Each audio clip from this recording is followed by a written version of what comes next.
Hello नमस्कार दोस्तों, मेरा नाम है रवि और आप देख रहे हैं ये बात मेरे साथ। दोस्तों 4 अगस्त 2020 को लेबनान के बेरूत शहर में 2 जोरदार धमाके हुए। ये धमाके बेरूत शहर के पोर्ट पर हुए थे। इन धमाकों में से दूसरे धमाके ने पूरे बेरूत शहर को झकझोर दिया। इस धमाके में अब तक करीब 200 लोगों की मौत हो चुकी है, जबकि 7000 से अधिक लोग घायल हो गए।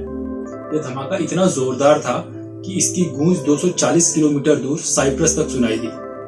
शुरू में लोगों को लगा कि बेरूत पर कोई न्यूक्लियर अटैक हुआ है, पर कुछ ही घंटों के अंदर लेबनान के सरकारी अधिकारियों की तरफ से यह खबर आई कि blast 2750 metric ton ammonium nitrate से हुआ है, जिसे 7 साल पहले सीज करके बेरूत पोर्ट पर रखा गया था। आइए और डिटेल में जानते हैं कि पूरी घटना कैसे घटी। 4 अगस्त की शाम करीब 6 बजे के आसपास बेरूत पोर्ट के एक गोदाम में वेल्डिंग की चिंगारी की वजह से आग लग जाती है। इस आग की वजह से एक बड़ा धमाका होता है, जिसके बाद दिवाली के पटाखों की तरह कई छोटे छोटे धमाके होते हैं। अब तक आग और शुरुआती धमाकों ने लोगों का ध्यान अपनी तरफ खींच लिया था। कुछ लोग आग का वीडियो भी बना रहे थे।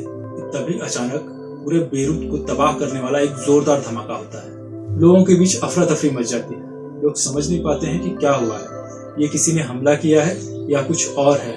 इस धमाके ने बंदरगाह के आसपास की बिल्डिंग को पूरी तरह से ढेर कर दिया और शहर के बाकी हिस्सों में भी कई किलोमीटर तक घरों को नुकसान पहुंचाया। धमाका इतना बड़ा था कि इससे 3.5 मैग्नीट्यूड का भूकंप महसूस किया गया। धमाके की जगह पर 140 मीटर यानी कि 460 फीट चौड़ा एक गड्ढा बन गया। फोटो देखकर आप धमाके का अंदाजा लगा सकते हैं। धमाके के पहले की स्थिति धमाके की बाद की स्थिति से कितनी भयानक लग रही है। अब सवाल उठता है, बेरूत में इतना ज्यादा अमोनियम नाइट्रेट आया कहां से? ये कहानी शुरू होती है साल 2013 में, जब रूस का एक जहाज रूसी चालक दल के साथ जॉर्जिया से मोजाम्बिक की यात्रा पर निकलता है। इस जहाज में 2750 मीट्रिक टन अमोनियम नाइट्रेट था, जिसे मोजाम्बिक पहुंचाना था। जहाज मंजिल की तरफ निकलता है और रास्ते में ग्रीस में रुककर उसमें ईंधन भरा जाता है।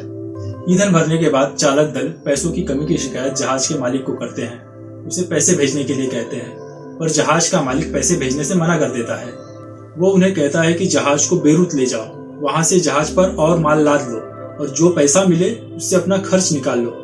चालक दल ने बिल्कुल वैसा ही किया।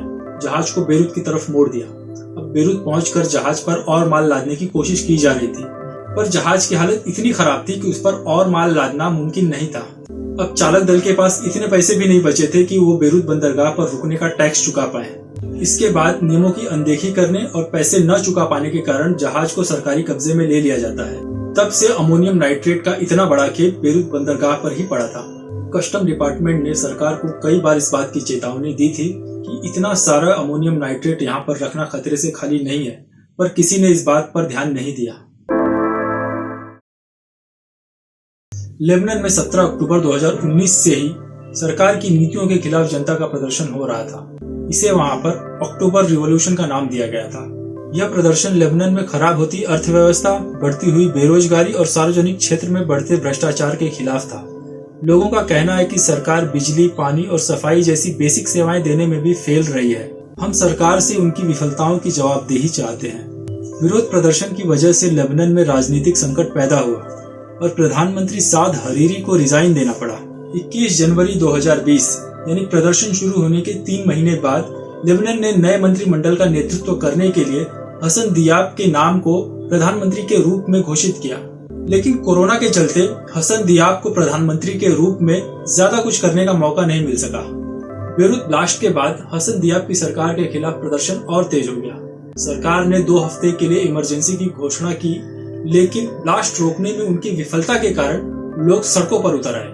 अंत में 10 अगस्त 2020 को प्रधानमंत्री हसन दियाब को इस घटना के कारण और बढ़ते राजनीतिक दबाव के कारण प्रधानमंत्री पद से अपना इस्तीफा देना पड़ा। तो उम्मीद करता हूँ आपको ये वीडियो पसंद आया होगा। वीडियो को शेयर करिए, चैनल को सब्सक्राइब करिए और नोटिफिकेशन की बेल जरूर दबाइए। आपसे फिर मुलाकात होगी अगले वीडियो में। तब तक के लिए नमस्कार।